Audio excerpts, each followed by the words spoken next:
This is a tier list that nobody asked for, but I just think it's fun because like my channel's specialty is cube mech. Like my tiers are based on descriptions, so I'm going to explain them first. So revolutionary would mean that this feature took over the entire market, and even if the cube who introduced this feature is outdated, all the newer cubes who replaced it will still continue to feature the same thing. Very useful would mean that like it's quite obviously beneficial to the cube's performance, but it may not be everywhere in the market. And potential is a feature that is quite underused, not very proven how good it is, but I do think it does have the potential to be quite good. Then slightly useful is something that is a nice touch, but even without it, I think the cube would still be fine. Then useless would be like, regardless of whether you have this feature or not, it's not going to make a difference to your time. So it may be a very cool looking feature, but then like whether you include it or not, like you can't really solve the cube faster. Like harmful would mean that like the feature makes the cube worse. Like this tier list is also going to be based on big cubes, and by big cubes I mean 5x5 and above. The features will actually change their rankings if I'm basing this on 3x3, 4x4 or big cubes. So for example, the white outer layer for 3x3, I don't think anyone would want to use a 3x3 with a very small middle layer, or one that has a normal middle layer but the outer layers are so big. One example of a 3x3 with a wide outer layer would be the Moi Tianma. And for 4x4, I will actually put it in slightly useful because I do think it's a nice touch to have a wider outer layer in 4x4, but 4x4 layers are not that small in the first place, so even if the cube is totally proportional, I don't think it's that much of a difference. Big cubes, I'm going to throw this in revolutionary. Okay, the one cube who introduced this, I will actually consider it to be the Yuxin GT 5x5. Like the older, bigger cubes like 7x7 plus only have wide outer layers because it's a necessity, because outer layers cannot be smaller than 1/6, if not the corners will fall out. But the Yuxin GT was the first one which did it by choice, not out of necessity. So this made the outer layers look better to grip. Most of the 5x5 that came after it more or less feature a wide outer layer, and most of the 6x6s they also feature a wide outer layer, and for 7x7s like they go beyond the minimum 1/6 criteria too. The next one I have is the conical VMAC. So this is going back to the days of the V cube, and like not many people are going to use a V cube in modern day, but like most cubes continue to feature this feature where the outer layer descends deep into the cube, and then most of the layers like stack up in a V-shaped manner on top of it. Going on with the theme of big cubes, there's the pillow shape, which I'm going to straight away dump in the lowest possible tier, because if the cube is small enough to hold in your hands, you can turn faster using finger tricks, and the finger tricks are going to be difficult to do if the layers are like blunt and like not meeting at right angles.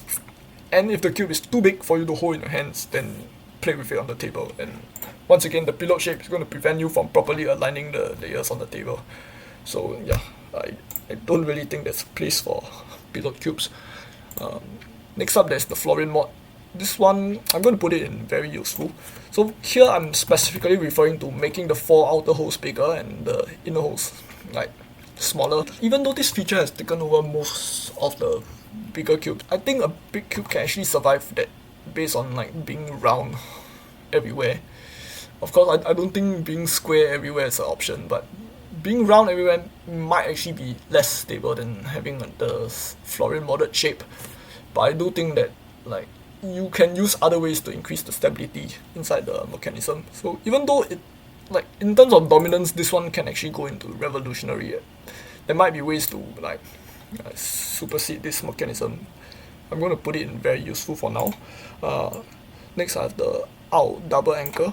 So this one is clearly revolutionary. This is basically the sequel to the V-Cube Mech. With this mechanism, you basically have one big anchor at the bottom, and the top anchor in the original also is quite small, but most cubes more or less use the same feature, just that they change the proportions. But the vast majority of 4, 5, 6, 7, 8s, whatever, will all at least have 2 anchors, and there are a few 3x3s that also use it, but I think in 3x3 is quite rare. Only the Aolong and I think the Dayan Shengshou has this one. But yeah, I would say this feature is really useful. It increases the cube stability, makes the small internal pieces a lot harder to pop out. And yeah, most of the big cubes more or less feature a double anchor. Next up I have the XB alignment mechanism, which again, revolutionary. I don't think it's that common to find an even cube that uses a different alignment mechanism in modern day. I think most modern even layer cubes will use this double center. This one is. So we're moving on to the Hua Chuang era. Although double center actually appeared as early as the original Shengshou 6x6. As far as 8x8 and above goes, this is quite dominant. So I'll put this in like very useful since like it doesn't dominate 5, 6, 7 enough to. But I do think it's quite a good way to increase the stability of the cube. So next up we have the high anchor. So this one is a feature that originally appeared in the first Ultra, not the GTS. In fact, the GTS doesn't show this feature.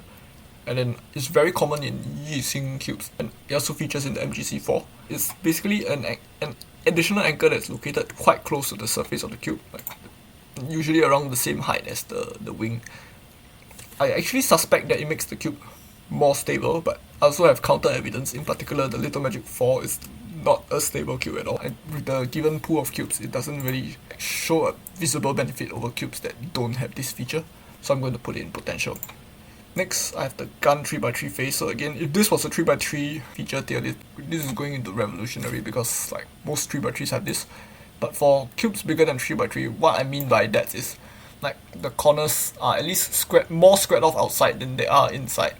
And the edges may not be symmetrically rounded, they will be curved in some way. And I would say this is slightly useful. The gun 3x3 phase is quite a calculated optimal rounding. So I suspect that it does help to improve the reverse corner cutting a bit, but then I don't think the benefit is that significantly bigger. Next up, I have the anti-stick design, and this one is a slight toss-up between useless and slightly useful, but I'm going to put it in useless. I don't think I can actually solve a totally flat cube in more or less the same time as one with stripes or one with a honeycomb in it. Although it does make your cube look cooler, but yeah, at best it's just a look. And moving on to the next feature, which also got quite popular during this era, was the uniform internal, which I'm also going to put this in useless. So actually uniform internal would have been slightly useful or even like potential during 2016 or 2015, because in those days the injection molding was not that smooth. So it means stickerless cube has a split. Like sometimes the cube may experience a slight bump, and some cubes purposely indents their corners just to minimize that bump. But I think in modern day, the molding is much more precise, and you can have super smooth cubes that have a totally split design. That uniform internal in modern day is more or less here to make your cubes look cool. In particular, totally black internals with stickerless caps, or totally primary internals with stickerless caps. It just looks nice, but I don't think it really improves your times. Next, there's an upward inverted center pillar, and this is going in potential. Again, this is a feature that dominated the whole 3x3 market, but for big cubes, the only cube who actually used this is the MGC 5x5, and I kind of did it some way in the Xiuqi, like 5x5. There's not enough cubes to prove that this is good, although like, there is some theory backing it, so I'm going to put it in potential. Next, I have piece magnets. This one, revolutionary. Ever since 2016, Chris Chung introduced this. It more or less took over from cubes as small as 2x2 to as big as 21x21. If you magnetize it, it's just better. Now we're talking about 2016. Another popular cube series came out in 2016. That's the Wu series with the Wuqie, Wushuang, Wuzi, and Wuhua. Okay, it's Wuhua first and Wuzi. Okay, this one I'm going to put it in slightly useful because I do think the reverse footlock makes it more difficult for the second layer piece to pop out. It's totally possible for cubes to survive without it, and it's not really that common. The only brand that I know of that uses this feature is Xiuqi. I don't think other brands' cubes are easier to pop. Yeah, it's just nice to have. We have the matte finish. This one I'm going to put it in harmful, but it's definitely above pillow in terms of how good it is. The problem with a frosted surface is it makes the cubes slippery. That's why I'm putting it in harmful. Like the grip is generally worse, but I still think it's way better than the pillow cube. And I do think companies also have good rationale to make cubes that are matte finish, especially budget cubes. So I think matte finish helps to minimize scratches during the manufacturing process, whereas the premium cubes would be handled with much more care, and they do not need the matte finish to prevent like the scratches because they are less likely to get scratched. You pay more money for that extra care. I have the GTS 3 ridges. I'm going to put this in useless. I haven't seen a big cube with the GTS 3 ridges before, but based on what I can tell from the GTS 3, I don't think it necessarily makes the cube worse, but I don't think it makes the cube better either.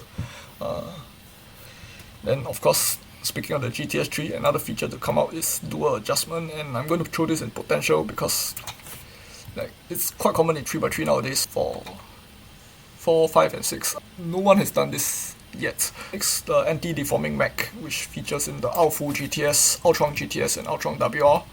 This one is very useful. I mean, like, I find all those cubes, in particular the Alfu GTS, like super difficult to deform. The only cube that has this mag and can kind of pop is the MGC6, but other than that, I don't think it pops that much either. Core magnets, and this one by definition it sounds like it's going into potential because like there has yet to be a big cube to feature this, but I'm going to put it in very useful instead. Partly because I modded my Ultron WR and Ultra GTS to have core magnets, and both of them turn out better. And also partly because I have sufficient theory backing this up. Core magnets pull corners towards preferred positions which are defined relative to the core, which means the cube would prefer to stay in cube shape. This theory does hold up to be true in those big cubes that I've used, and I feel that it becomes more useful the bigger the cube becomes. I mean, with more room to deform your cube out of the cube shape, like the more useful will it be to have counter force to pull your cube back to cube shape. Next up we have adjustable magnets, because there has yet to be like 4, 5 or 6 who actually uses this. Having the ability to make the inner and outer magnets different strengths at will is really useful. Like you can purposely make your cube completely equal in magnet strength and then next minute change it to having stronger inners that are more reliable during the 3x3 stage and like faster outers at the same time. Foot magnets, this is done in a few 3x3 such as I would say the MS Cube and all the versions of the Motra except the orange ones. The benefit of foot magnets is that it managed to put the magnets nearer the core, so the angle that attracts the layers together is bigger. But at the same time, I think core magnets achieve the same thing, plus core magnets has the added benefit of having the preferred positions of the pieces defined by the core instead of getting defined by another piece, which may not be like in the right position depending on how you flex the cube around. So I do think like between foot magnets and core magnets, I think core magnets is the better one. Okay, next one we have maglev, and this one goes into either slightly useful or potential. I'm going to put it in slightly useful because I do think like the theory is there. Maglev helps to reduce one contact point at least for an odd cube, so it helps to like reduce spring noise and like have less friction. And at the same time, like maglev also has a different reaction from a spring. So like for a spring, the more you compress the spring, the force will increase itself linearly. Whereas for maglev, if you bring the two magnets closer together, the curve is actually an inverse square curve. So it will have a stage where the increase is really slow, and then after that it will shoot up really high. So this means that if you were to choose the correct strength magnets and put them at the right distance, you can actually get a cube that has a very weak force when the whole thing is aligned, but the moment you deform it and flex out of shape, then the force will suddenly become very strong. Your cube will basically feel very fast when you're turning accurately, but become very stable when you make a mistake. That's the theory backing it. So come to think of it, I do think this deserves to go into potential. The weight balance design, I think this one is going into slightly useful. It basically takes weight out further away from the core of the cube. It should make the cube a little bit lighter and a little bit more effortless to turn. So it's slightly, I would say it's better than something that's in the useless tier. I do think it can also alter the amount of effort you throw into each turn as well. So I do think it makes more of a difference. And lastly, the phantom spring. This one is also going into potential. Right now, there is only one cube that I know of that uses the phantom spring, and that's the Light S Xiuqi 5x5. So like, phantom spring is a very specific way of using maglev. The theory behind it is the spring is a cylinder, but if you replace that cylinder with two discs on the top and on the bottom, then the space in between the two discs is pretty much not a physical space anymore. You can make other pieces around that zone bigger. With this, the Light S 5x5 manages to have a bigger mechanism than the Ultron WR, the Valk 5 and the MGC 5x5.